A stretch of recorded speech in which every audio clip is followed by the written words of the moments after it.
আসসালামু আলাইকুম ওয়া রাহমাতুল্লাহি ওয়া বারাকাতুহু। সম্মানিত দর্শক, আজকে যে বিষয়টি নিয়ে আলোচনা করব, সেই প্রসঙ্গটি মূলত একটি টেলিভিশন টক শোতে আলোচনা করতে গিয়ে এসে যায়। শিরোনামটি বেশ চমকপ্রদ। প্রসঙ্গটা এসেছিল যে আমেরিকার কতিপয় কূটনীতিবিদ সম্প্রতি ডক্টর মোহাম্মদ ইউনূসের সঙ্গে দেখা করেছেন। তাদের মধ্যে কি আলাপ আলোচনা হয়েছে তা নিয়ে নানা রকম স্পেকুলেশন হচ্ছে। কেউ বলার চেষ্টা করছেন যে ডক্টর মোহাম্মদ ইউনূসকে একটি ইনক্লুসিভ নির্বাচন করার জন্যে ডোনাল্ড ট্রাম্প প্রশাসনের পক্ষ থেকে চাপ দেওয়া হচ্ছে। এটা সত্য বা মিথ্যা আমরা বলতে পারবো না। এর কারণ হলো যে ডক্টর মোহাম্মদ ইউনূসের দপ্তর থেকে তার প্রেস সচিব বা অন্য কোনো গুরুত্বপূর্ণ ব্যক্তি এ ব্যাপারে কোনো কথা বলেনি। আমাদের সামাজিক মাধ্যমগুলো এই মুহূর্তে অত্যন্ত শক্তিশালী এবং স্পষ্টতই সামাজিক মাধ্যমে যারা আওয়ামী লীগপন্থী কন্টেন্ট ক্রিয়েটর রয়েছেন, তারা ডক্টর মোহাম্মদ ইউনূসের সঙ্গে মার্কিন কূটনীতিবিদদের বৈঠক, তারপর ডক্টর মোহাম্মদ ইউনূসের নিরাপত্তা উপদেষ্টা ডক্টর খলিলুর রহমান, তার কাতার ভ্রমণ, দিল্লি ভ্রমণ, আমেরিকা ভ্রমণ নিয়ে নানা রকম ন্যারেটিভ তারা একের পর এক তৈরি করে যাচ্ছেন। তো তাদের বক্তব্য হলো যে আমেরিকা বা ট্রাম্প প্রশাসন মূলত ডক্টর মোহাম্মদ ইউনূসের প্রতি একটা চাপ প্রয়োগ করার জন্য এই একবার খলিল সাহেবকে ডেকে নিচ্ছেন, একবার তার রাষ্ট্রদূতকে পাঠাচ্ছেন, হোয়াট এভার মেবি। আবার অন্যদিকে আওয়ামী লীগ বিরোধী যে সকল কন্টেন্ট ক্রিয়েটার ছিলেন, এখন তারা নিজেদের সমস্যা নিয়ে এতটা ব্যস্ত, কেউ জামাত নিয়ে ব্যস্ত, কেউ বিএনপি নিয়ে ব্যস্ত, কেউ এনসিপি নিয়ে ব্যস্ত, ফলে আওয়ামী লীগ নিয়ে পেন্স করা বা তাদেরকে খোঁটা দেওয়া বা তাদের বিরুদ্ধে একটা ন্যারেটিভ তৈরি করার মতো সময় এখন আর সামাজিক মাধ্যমে আওয়ামী লীগ বিরোধী যারা লোকজন রয়েছে তাদের নেই বললেই চলে। আর এই সুযোগটিকে পরিপূর্ণভাবে কাজে লাগিয়ে আওয়ামী লীগ এখন জলে, স্থলে, অন্তরিক্ষে। তারা একদিকে ডক্টর মোহাম্মদ ইউনূস, অন্যদিকে জামাতের যারা লোকজন রয়েছেন, অন্যদিকে এনসিপির যারা লোকজন রয়েছেন, এমনকি জুলাই আগস্ট বিপ্লব নিয়েও নানা রকম ন্যারেটিভ তৈরি করে ফেলেছে। ইতিমধ্যে যে ঘটনাগুলো ঘটেছে তা হলো যে জুলাই বিপ্লব, জুলাই আন্দোলনের পক্ষের যে কর্তা ব্যক্তি যারা ছিলেন, তাদের বিরাট অংশকে আমরা এখন দেখতে পাচ্ছি না। আপনারা কি গত এক মাসে জনাব ফরহাদ মাজাহারের কোনো বক্তব্য শুনেছেন? শুনেননি। কিংবা সরকারে খুব প্রভাবশালী দুজন ব্যক্তিত্ব, জনাব নাহিদ ইসলাম, তিনি বের হয়ে এসে এনসিপি করলেন। এখন নাহিদ ইসলামকে নিয়ে আর তেমন মাতামাতি নেই। জনাব মাহফুজ, যিনি তথ্যমন্ত্রীর দায়িত্ব ছিলেন বা মন্ত্রণালয়ের দায়িত্ব ছিলেন তিনি, আর আসিফ মাহমুদ সজীব ভুঁইয়া, বাংলাদেশ প্রতিষ্ঠিত হওয়ার পর কোনো একক ব্যক্তি যদি একাধিক মন্ত্রণালয় নিয়ন্ত্রণ করে, যাকে বলা হয় প্রভাব প্রতিপত্তির একটা ইতিহাস তৈরি করতে পারে, তো সেই ভদ্রলোক সেই কাজটি করেছেন। এখন তিনিও এই নির্বাচন উপলক্ষে মন্ত্রিপরিষদ থেকে পদত্যাগ করে রীতিমতো একটা বেহাল দশায় পথে ঘাটে ঘুরে বেড়াচ্ছেন। নির্বাচনের মাঠ কতটা জটিল, কতটা কঠিন এবং কতটা নির্মম, এখন যারা নির্বাচনের মাঠে ঘুরে বেড়াচ্ছেন, সেটা হাসনাত আবদুল্লাহ বলেন, শেরজিজ বলেন, তাসনিম জারা বলেন, কিংবা নাসিরুদ্দিন পাটোয়ারি, তারা হাড়ে হাড়ে টের পাচ্ছেন যে রাজনীতি কাকে বলে, ইলেকশন কাকে বলে।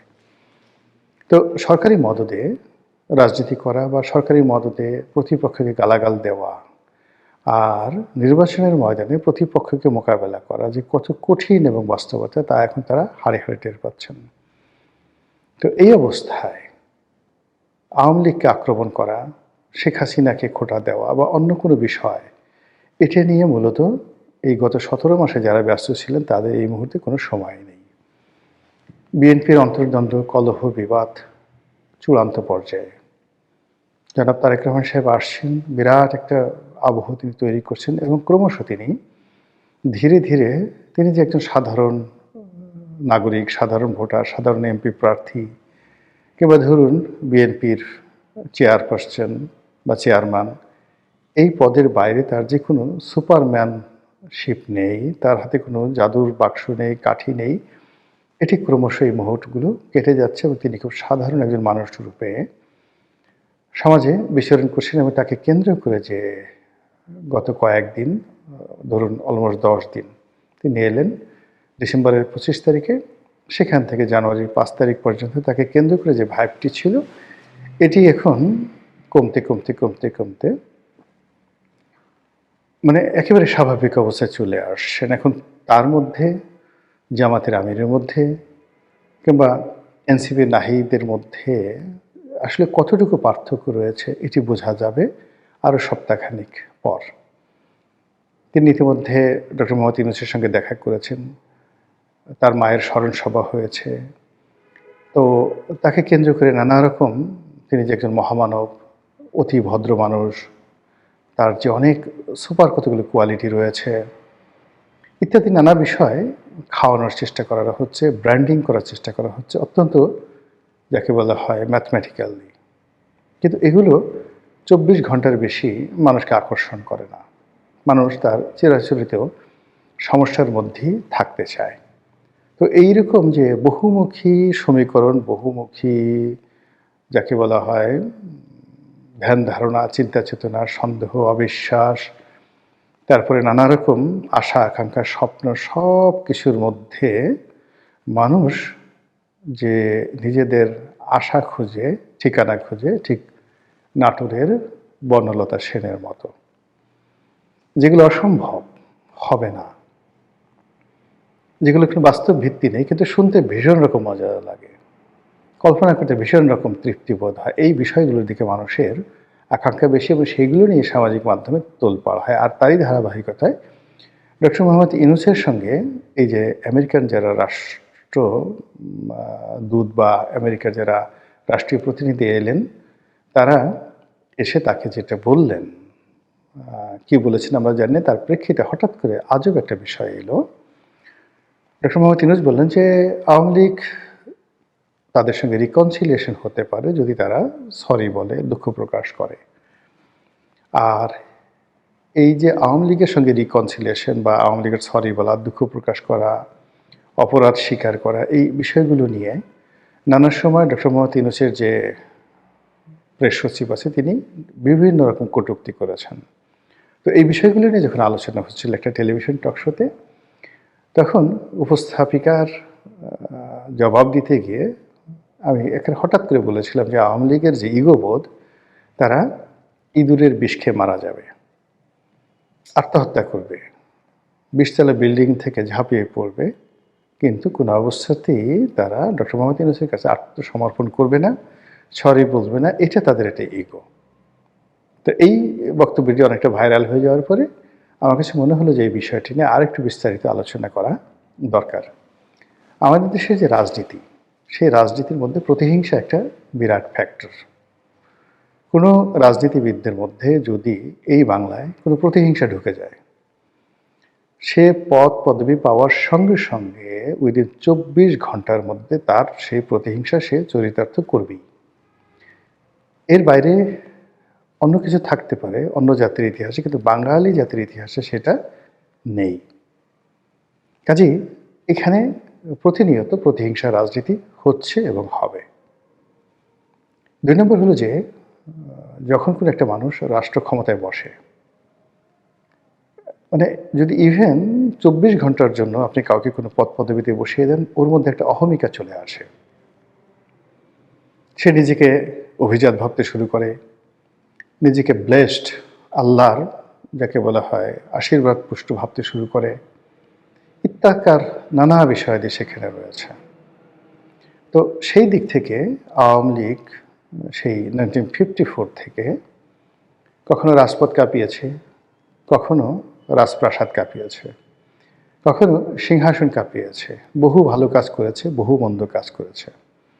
তো এই কাজ করতে গিয়ে তাদের একটা ধারণা যে তাদের সঙ্গে বিট করার মতো বা তাদের পাশাপাশি বসার মতো এই পাক ভারত উপমহাদেশে যদি কোনো দল থাকে, সেটা কংগ্রেস হতে পারে, সেটা মুসলিম লীগ হতে পারে, যদি কোনো ব্যক্তিত্ব থাকে সেটা জুলফিকার আলী ভুট্টো হতে পারে, কায়েদ আজম মোহাম্মদ আলী জিন্নাহ হতে পারে, পণ্ডিত জওহরলাল নেহরু এবং তার বংশধররা হতে পারে। এইরকম একটা অহমিকা বোধ তাদের মধ্যে কাজ করে।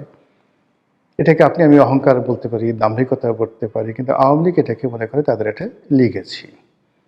এবং আপনি দেখবেন আওয়ামী লীগের লোকজন কথায় কথায় তাদের নেত্রীকে বঙ্গবন্ধু কন্যা, গণতন্ত্রের মানুষ কন্যা ইত্যাদি নানা রকম উপাধি দিয়ে মূলত যে কাজটি করতে চায় যে তাদের নেত্রীর সমপর্যায়ের সামাজিক মর্যাদা, রাজনৈতিক মর্যাদা, পারিবারিক ঐতিহ্য এই কোনো জিনিসই অন্য কারোর নেই।